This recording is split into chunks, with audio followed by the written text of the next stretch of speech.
মাননীয় প্রধান উপদেষ্টা, জাতীয় ঐক্যমত্য কমিশনের মাননীয় সদস্যবৃন্দ, উপস্থিত সম্মানিত জাতীয় নেতৃবৃন্দ, আসসালামু আলাইকুম রহমতুল্লাহ। আজকে কেন মাননীয় উপদেষ্টা আমাদেরকে আমন্ত্রণ জানিয়েছেন আমি আমার ভাই আক্তার বক্তব্য দেওয়ার আগ পর্যন্ত বুঝতে পারিনি। তো আক্তার বক্তব্য দেওয়ার পরে বুঝতে পারলাম যে এখানে কিছু সমস্যা হয়েছে জুতায় জাতীয় সনদ স্বাক্ষর করার সংক্রান্ত বিষয়ে। তারপরে সেই বক্তব্যটা জামায়াত ইসলামের নেতা জনাব আকন্দ সাহেব যেটা কোরোবোরেট করলেন, তাতে করে এটা সমৃদ্ধ হয়েছে। তার আগ পর্যন্ত যে সমস্ত নেতৃবৃন্দ বক্তব্য দিয়েছেন তাতে আমার মনে হয়েছে যে জুলাই জাতীয় সনদ স্বাক্ষরের আগে এটা একটা ওয়ার্ম আপ প্রোগ্রাম। মাননীয় প্রধান উপদেষ্টা আশ্বস্ত হতে চেয়েছেন যে কিভাবে এটা স্বাক্ষর অনুষ্ঠান হবে সাকসেসফুলি ইত্যাদি। যেহেতু মাননীয় প্রধান উপদেষ্টা প্রারম্ভিক স্বাগত বক্তব্য দেন নাই, সেই জন্য এগুলো বুঝতে অপেক্ষা করতে হয়েছে। আশা করি আপনার বক্তব্যের মধ্য দিয়ে আমরা আরো বেশি আশ্বস্ত হব।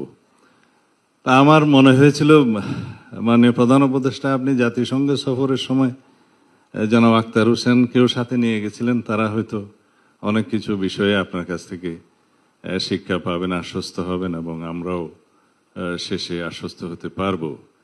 কিন্তু এখন দেখতেছি যেই আমরা সারা রাত যা পড়লাম সকালবেলা ওটা আবার এটা রিপিটেশন, সেটা করা আমাদের মনে হয় উচিত হবে না। আমাদেরকে আপনার প্রতিশ্রুত সময়ে ফেব্রুয়ারির প্রথমার্ধে অবশ্যই নির্বাচন অনুষ্ঠান করতে হবে, যার কোনো বিকল্প নাই এই জাতির সামনে। দ্বিতীয়, আমি আজকে দফাওয়ারি আপনার সামনে উপস্থাপন করতে চাই। এমন একটা অ্যাটমসফিয়ার আমাদেরকে বজায় রাখতে হবে যে অ্যাটমসফিয়ার আমরা কখনো পতিত স্বৈরাচারকে আর কখনো এখানে সুযোগ নিতে দেব না। যেভাবেই হোক দীর্ঘদিন অনির্বাচিত অবস্থায় একটা সরকার পরিচালিত হলে যে সমস্ত সমস্যা দিয়ে উৎপত্তি হয় সেটা এখনো হয়েছে। সেই জন্য আমরা বারবার তখন থেকেই পার্সু করতেছিলাম, বলতেছিলাম যে যথাশীঘ্র সম্ভব নির্বাচিত একটি রাজনৈতিক সরকার প্রতিষ্ঠা হওয়া দরকার। তা না হলে পৃথিবীর বিভিন্ন দেশে এ সমস্ত অভ্যুত্থান পরবর্তীতে যা কিছু দেখা হয়েছে, যে সমস্ত সিমটম, সেই সিমটম এই দেশেও উৎপত্তি হবে এবং হয়েছেও তাই। এখন আরো বিলম্বিত হলে আরো বেশি সমস্যার উদ্ভবের সম্ভাবনা বিস্তর। জুলাই জাতীয় সনদ প্রণীত হয়েছে, প্রায় স্বাক্ষরের জন্য অপেক্ষায় আছি। এখানে যে সমস্ত বিষয়ে নোট অফ ডিসেন্ট দেয়া হয়েছে সেই বিষয়গুলো নোট অফ ডিসেন্ট দেওয়ার জন্যই তো মাননীয় উপদেষ্টা আপনি ঐক্যমত্য কমিশনের সকল রাজনৈতিক দলের সাথে আলোচনা করেছেন। যদি এখানে কোনো নোট অফ ডিসেন্ট নাই দেয়া হতো, কিছু কিছু বিষয়ে অনৈক্য নাই হতো, তাহলে জাতীয় ঐক্যমত্য কমিশন থেকে যে সমস্ত প্রস্তাব দেয়া হতো সবাই একমত হয়ে যেতাম, আর কোনো আলোচনার প্রয়োজন ছিল না।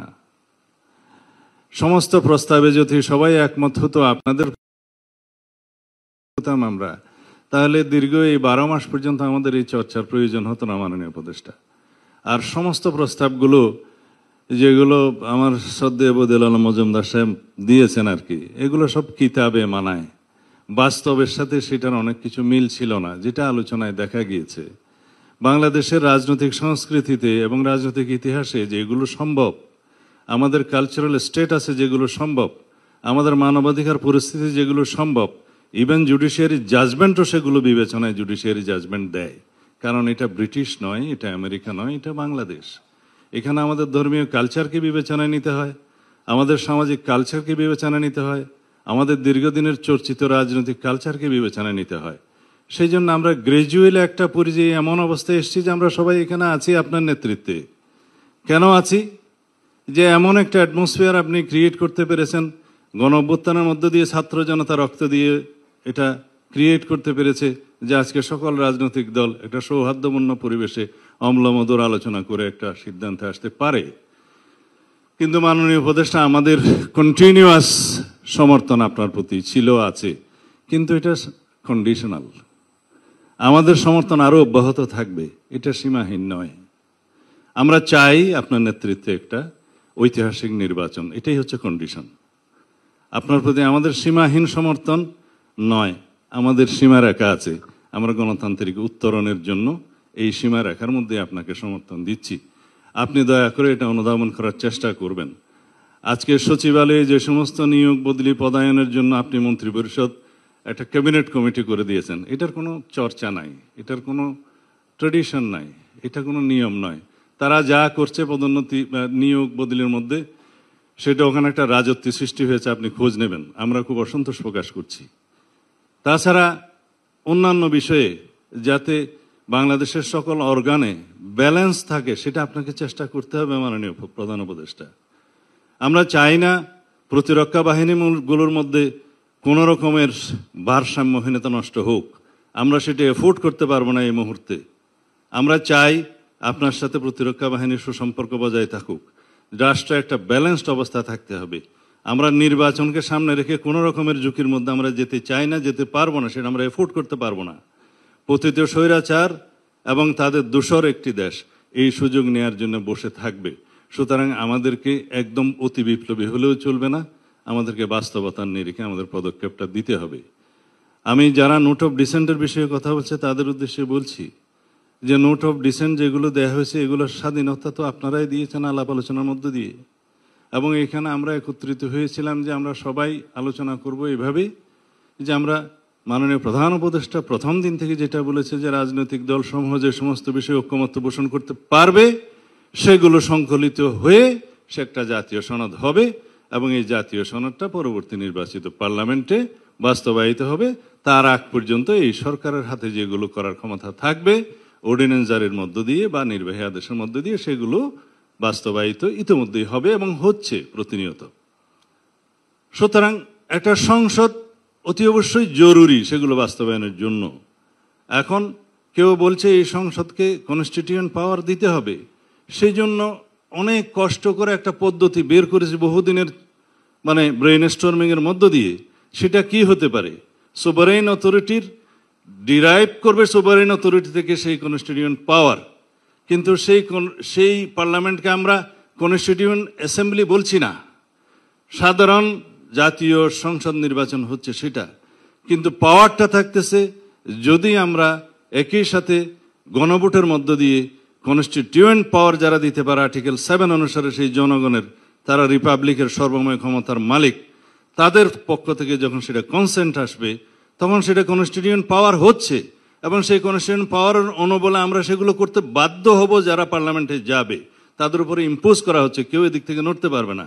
হ্যাঁ, সেই পার্লামেন্ট তার বাইরেও অনেক অ্যামেন্ডমেন্ট নিতে পারবে রাজনৈতিক অঙ্গীকার অনুসারে, জনমতের ভিত্তিতে আলাপ আলোচনার মধ্যে দিয়ে, বাট এগুলো তাদেরকে অবশ্যই নিতে হবে। সেটা ওখানে হচ্ছে, এই প্রক্রিয়ায় আমরা গেলাম।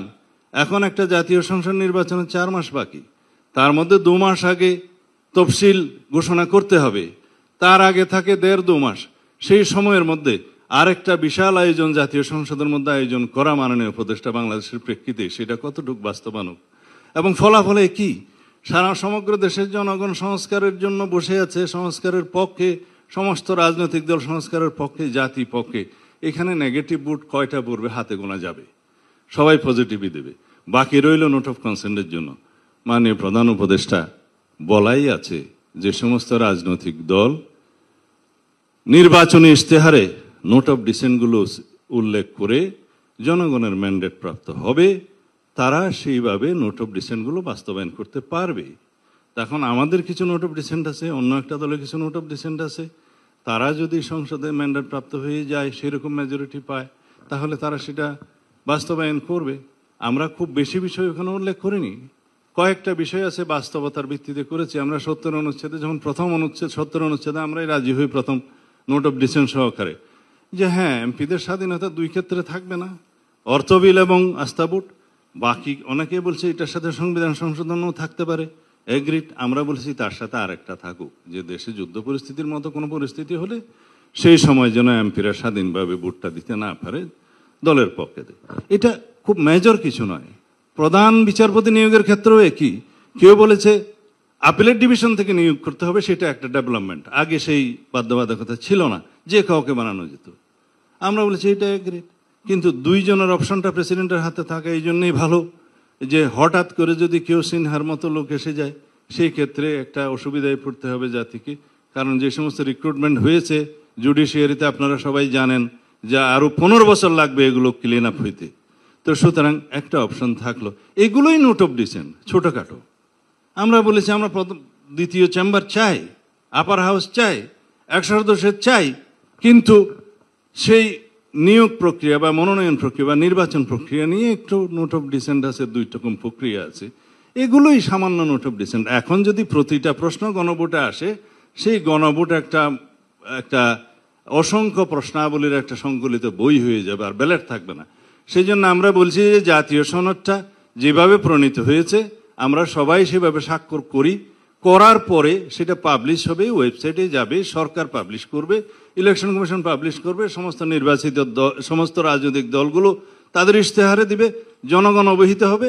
ইন টোটাল একটা গণভোট হবে যে এই জুলাই জাতীয় সনদের পক্ষে আপনারা আছেন কি নাই, হ্যাঁ অথবা না বলেন, ছোট্ট একটা ব্যালট। এই একটা মাত্র কোয়েশ্চেন। এখন যদি এই জুলাই গণভোটটা যদি আগে হবে না পরে হবে, এটা তো ঘটনা একই। এটা তাল ধপ করিয়া পড়িল না পড়িয়া ধপ করিল, কথাতে কি এটা হ্যাঁ বলবে অথবা না বলবে। এখন যদি একই দিনে একটা ছোট্ট ব্যালটে গণভোট হয়, সেটা আমাদের জন্য সবচেয়ে সুবিধাজনক এবং আলাদা ব্যয়বহুল হবে না, আলাদা ম্যান পাওয়ার অ্যারেঞ্জমেন্ট করতে হবে না, আলাদা নির্বাচনী বাক্স হবে না, আলাদা বুথ সেন্টার হবে না এবং সমস্ত জনবল হবে না, অনেক কিছুই হবে না আরেকটা নির্বাচনের মতো। আমরা মনে করি যারা আগে গণভোট অনুষ্ঠানের জন্য পার্শ্ব করছে সেটা অবশ্যই তাদের অধিকার আছে, কিন্তু এটা কতটা যৌক্তিক আপনারা সবাই একটু চিন্তা করে দেখবেন। এবং আমরা মনে করি সেটা নির্বাচন বিলম্বিত করার একটা প্রয়াসও হয়তো বা হতে পারে, আমাদের কাছে তাই মনে হয়। তো সুতরাং আমরা একটা সমাধানে যাই, মাননীয় প্রধান উপদেষ্টা।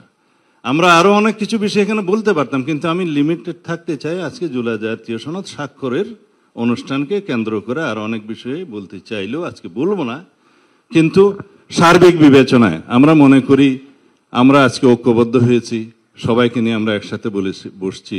আমাদের মধ্যে অনেক তর্ক বিতর্ক হয়েছে, অম্লমন্দুর অনেক তর্ক হয়েছে, শেষ পর্যন্ত আমরা একটা কনক্লুশনে আসতে পেরেছি এবং আমরা সেটা প্রণয়ন করেছি। আজকে এসে যদি আবার সকালবেলা যেভাবে শুনলাম যে অঙ্গীকারনামার ওই দফাটা থাকলে অমুক অমুক পার্টি স্বাক্ষর করবে না, তাহলে কি করতে হবে?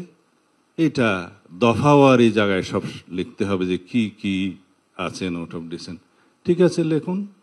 দফাওয়ারি জায়গার বিপরীতে যদি আপনি লিখতে চান, আপনার পৃষ্ঠা 40টা না হয়ে হয়তো 50টাতে উপনীত হবে, কারণ প্রত্যেকটার পিছে পিছে এক একটা প্যারাগ্রাফ আপনাকে একই কথাগুলো লিখতে হবে। কিন্তু অঙ্গীকারনামায় থাকলে সেটা লিখতে হতো না। সেকেন্ডলি আসলো গণভোট আগে না পরে, সেটা তো এখানে জুলাই জাতীয় সনদের অন্তর্ভুক্ত কোনো বিষয় নয়।